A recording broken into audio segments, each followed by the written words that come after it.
All right, guys, this is Hustle and Fun. Coming to you with the fourth episode here of this series of the rough plumbing for the new bath. So you can see, as from last time, I have put together kind of a rough idea of how the plumbing will look like. So these pieces are new right here. So we have to make a little bit of an S turn here to move the pipe over a little bit. And this will be joining into the sink. That's going to be cut right here. The concrete, some of it still needs to be cleaned out. And this needs to be drilled so we can put further up in here a T for the sink. And then we'll probably put in something where it can get air behind that in the wall. So we'll be working on cleaning this out right here and being able to join this together.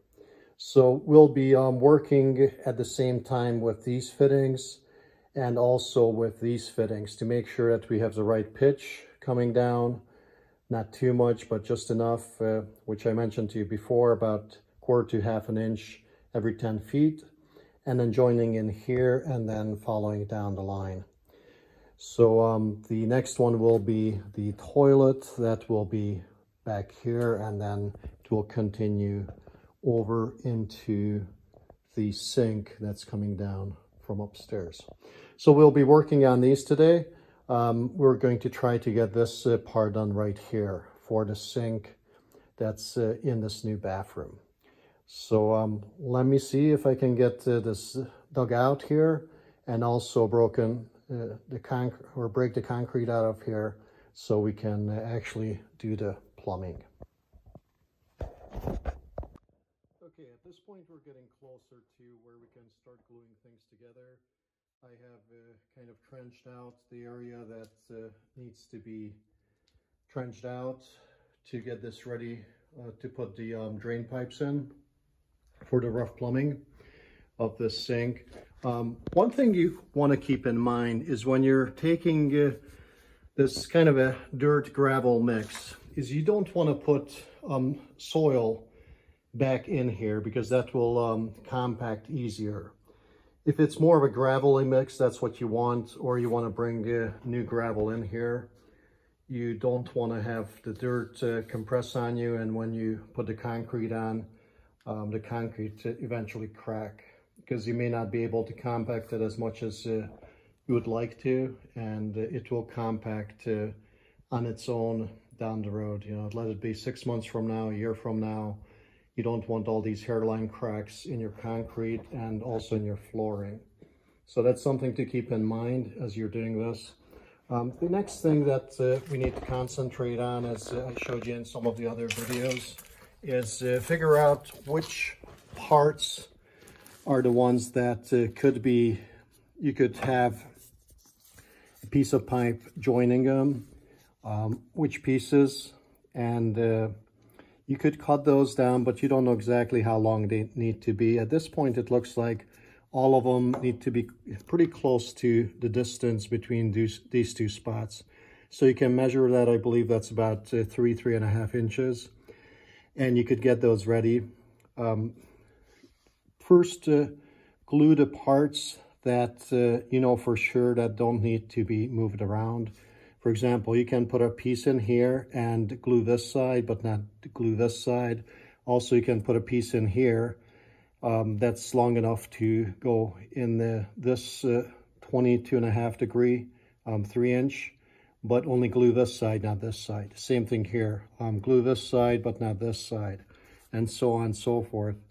And then when you dry fit them and they have the right pitch and the right angles, that's when you want to make the final gluing and getting them in place.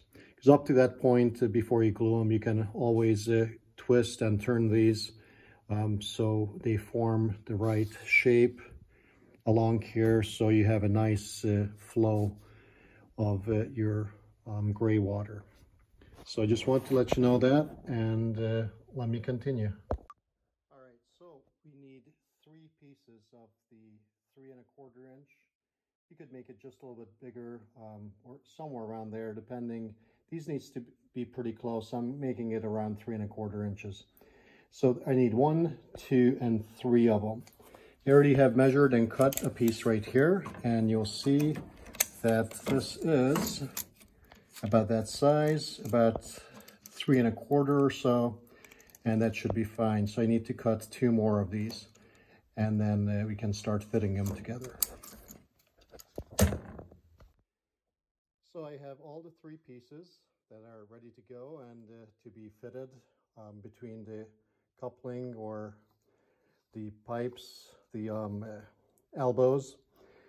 And what I want to let you know is that, yes, I have been using a saw, a power saw to cut this, a table saw, chop saw, but at the same time, you can use something like this. This works the same way. It takes a little bit longer. Just always want to show you tools that you can use for cutting or whatever my videos may be of.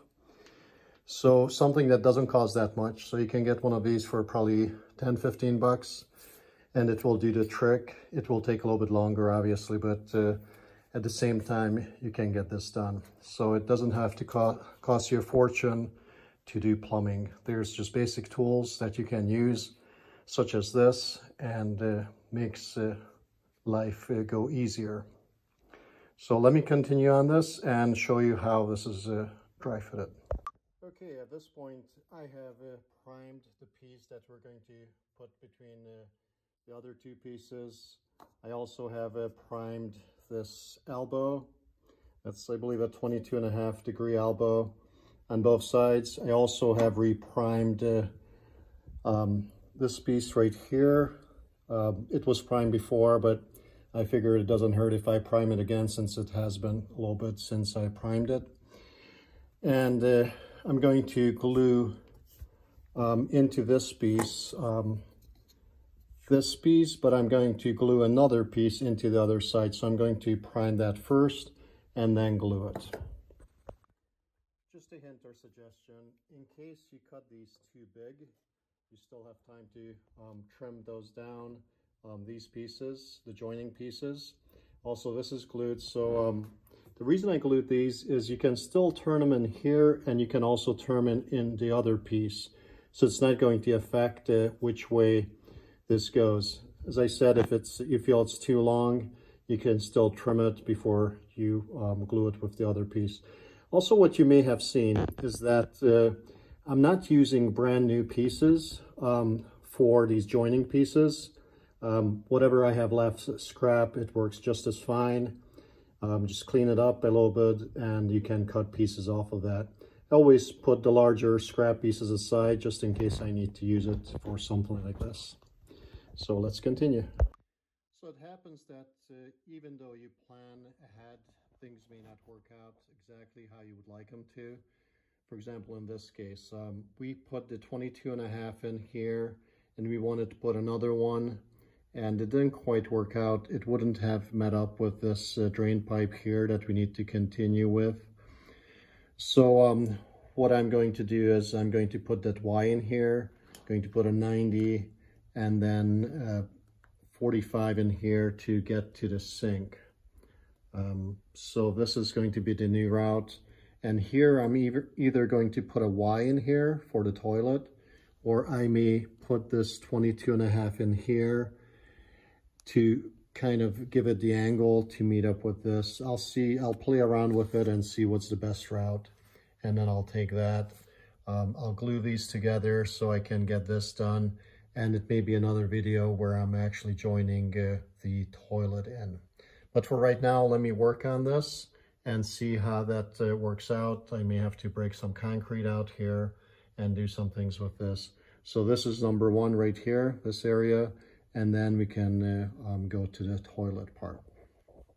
So these are the markings we need to make right here, because that's not glued together yet, and we don't know the orientation, which way it needs to go. Also there, because this is already glued here, so we need to go which way that goes before it's glued together. And here we don't have to make a marking yet, because we may have to trim this pipe right there, and we can actually move it around before we put the other piece in. So this piece right here is just for demonstration purposes and to see how the pipe fits. That's not going to be glued yet, but I'm going to glue the other two pieces. Okay, all those places I mentioned I have glued up. I have worked this out that this should work fine for the toilet as well. And we're going to move over to this part. This needs to be cut out for the sink to go through. The drain for the sink right here. So I'm going to use a hole saw for that. And I should be able to put a 90-degree in here, but I will need to cut some more concrete out of there. So let me cut that out first. Okay, so that's cut out. Now I still need to get a little bit of the concrete out of here so I can put that 90-degree right in here. It will be a sweeping 90-degree, so we don't want to make any abrupt turns so the water can flow easily. So I'm going to do that, but not right now. I'm going to keep that for next time. So thank you for watching. If you have any questions, go ahead and comment below. And also smash the like button and the subscribe button if you like what you see. It is 4th of July, so I'm going to call it a day. But I will catch you on the next one.